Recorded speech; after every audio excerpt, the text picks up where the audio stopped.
feel like I've not been in the Lady Lounge filming for quite some time, and that's because we've been up and down the UK, or rather England, not all of the UK, unfortunately, doing retro game hunts. And today I'm going to be doing part 1, and then later in the week part 2 of quite a massive game haul or new game pickups. Some really nice juicy bits, including a Castlevania title on the PlayStation 1. You may have guessed which one it is if you saw the Entertainment Station episode. Here is a quick clip.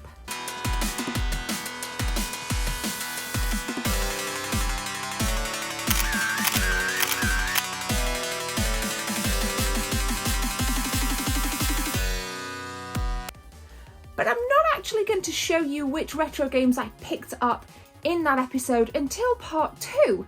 So today we're going to be taking a look at things that I've picked up from my Leeds trip, which we did for Game Changer, and there was a whole episode that will be linked in the cards, as well as I think Predator Games we also visited first. Great places if you're in the north of England. So let's do it, guys. Stay tuned. We're going to hyper focus on some games as well, which means we're going to break it down a little bit more with some gameplay, stats, facts, and just general focus, whatever. Roll the intro.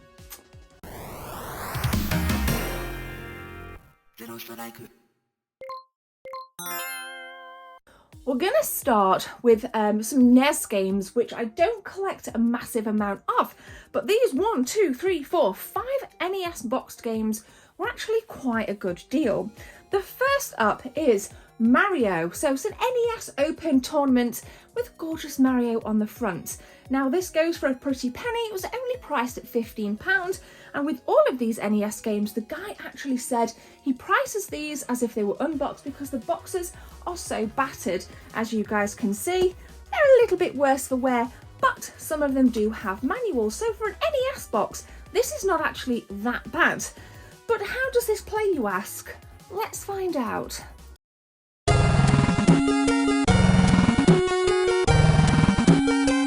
NES Open Tournament Golf featured in Japan firstly in 1987 on the Famicom, and much later in North America and the EU in 1991 and 1992 respectively.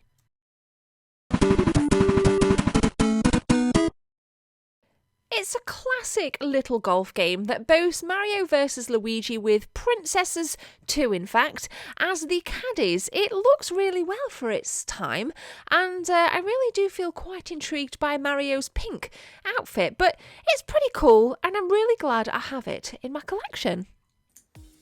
Next up then, for the wholesome price of £6, we have Shadowgate, which to me looks like a nice RPG point and click stoic somewhat adventure, similar to that of Dungeons and Dragons. So I kind of figured that a lot of you guys might not have heard about this, or perhaps given it any thought should you have it in your collection. So Shadowgate, any good? When was it released? How many players? Let's have a butchers. Shadowgate, as seen gloriously here on the NES, was actually originally developed for the Apple Macintosh in 1987.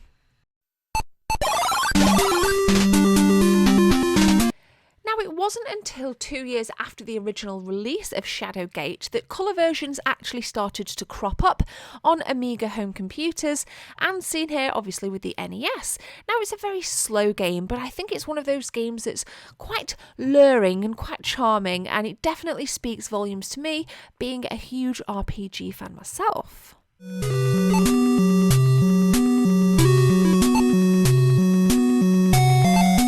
Now in 2021 there are much more autonomous role-playing games, or rather point-and-click RPGs if you would, but there's no denying the charm of this one, guys. Shadowgate, great to have it in the Lady Lounge, and I think I got a really nice price on it.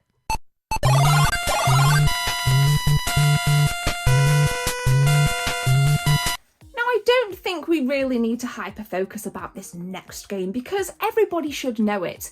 It's Tetris. Well, Tetris II actually, and the premise is that of organising the blocks into lines and really not getting effed as the blocks get faster as you progress through the levels, and then once the blocks reach the top of the level, you're pretty effed and jeffed.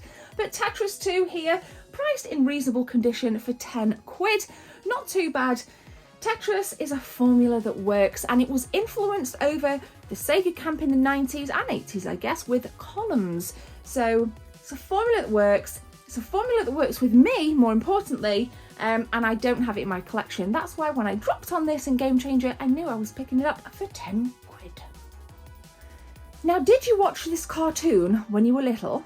Go Planet! By your powers combined, I am Captain Planet! Wrong way. Captain Planet and the Planeteers. I won't even try to sing it.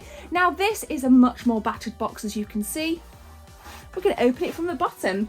Only 12 quid, actually. Very, very battered box. In fact, I wouldn't even call this a box. I'd call it more a slipcase. So I think it's definitely worthy of pricing this unboxed. And it looks, because I've not played any of these, but it looks on the back as if it's a side-scrolling action fun game, a little bit like Mega Man. So I kind of figured for this bad boy, we're going to do a little hyper focus. Roll it. Donning the early 90s, Captain Planet and the Planeteers looks and feels great. This first level being a little bit like a shoot 'em up, albeit very slow, and I'm feeling the Beatles reminiscence of Yellow Submarine. Don't know why.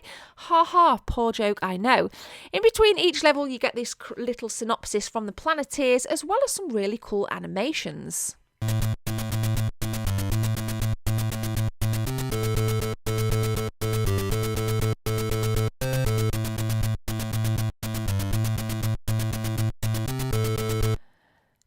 Over to the man himself, Captain Planet. We're about to dive into the side-scrolling, or rather floating, action game, which lends heavily from the likes of Sonic and many other side-scrollers in terms of its level design, jumping enemies, and just general overall layout.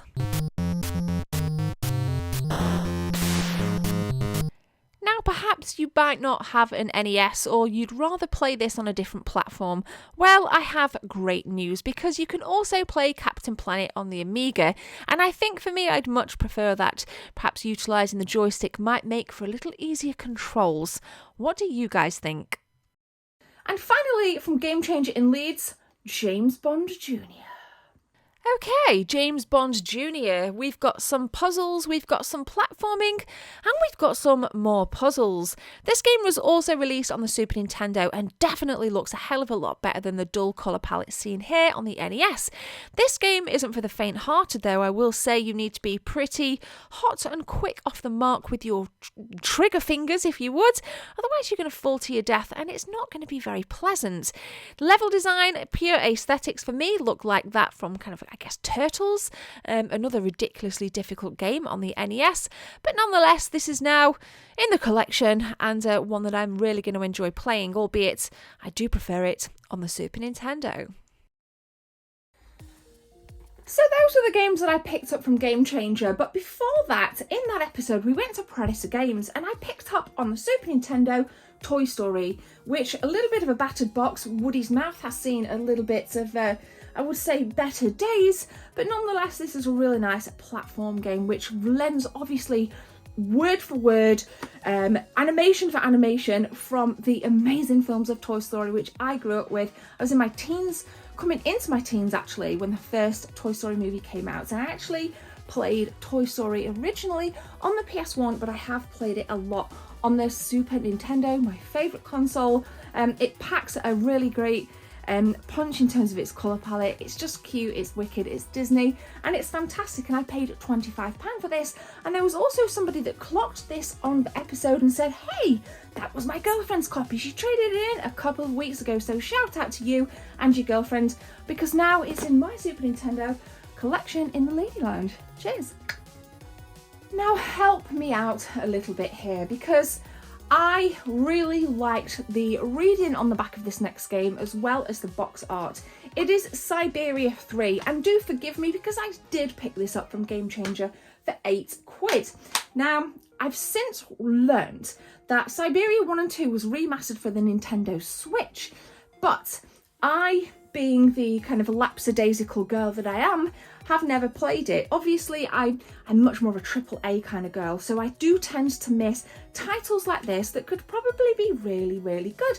And I'm guessing that if 1 and 2 got a remaster on the Switch, then there must be something cool about them. So Siberia 3 on the PS4, £8.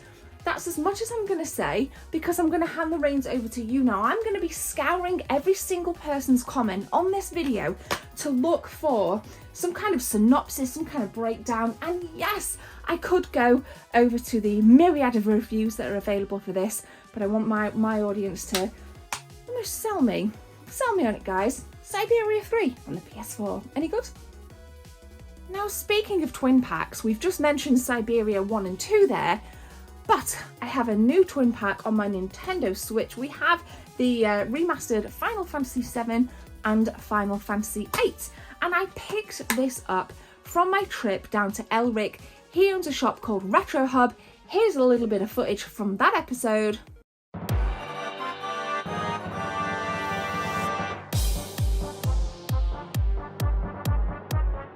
I know, right? How cool. A Resident Evil 4 GameCube bundle. Absolutely yummy.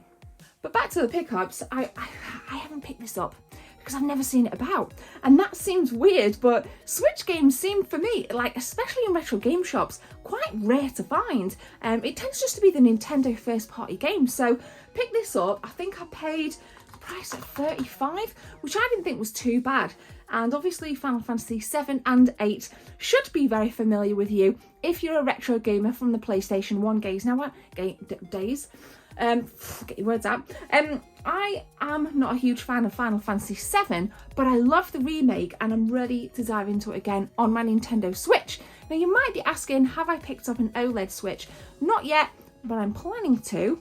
But I hear really good things, so perhaps this could be my first OLED Switch game that I try as soon as I pick up the brand new console. Next up then is a game that I haven't picked up from a retro game shop at all. This one was sold to me by one of my subscribers. Really nice guy, does a lot of guest blogging on my website, juicygamereviews.com. Check it out. He got in touch and he said, do you want to buy anything from this lot?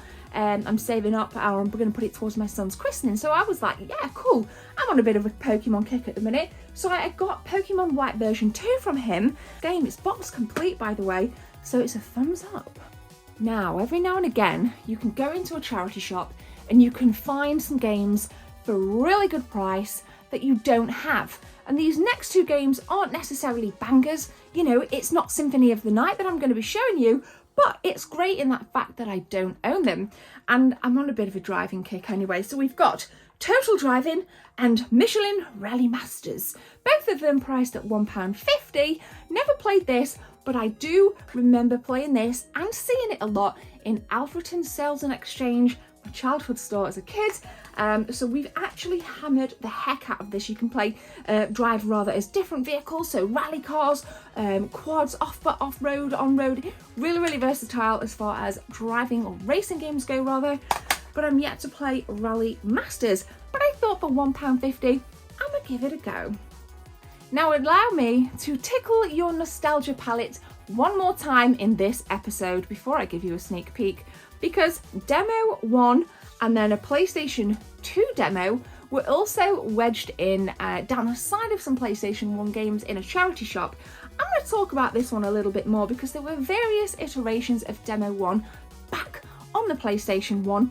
I used to feed off demos because I couldn't afford games when I was a little girl, so I used to play or race or just dive into the same level time after time after time. So I have a lot of nostalgic energy and a lot of passion for demos now as an adult, and whilst I can afford the games now, I still love seeing these things about because this is what made me tick. This was my version of YouTube when I was growing up.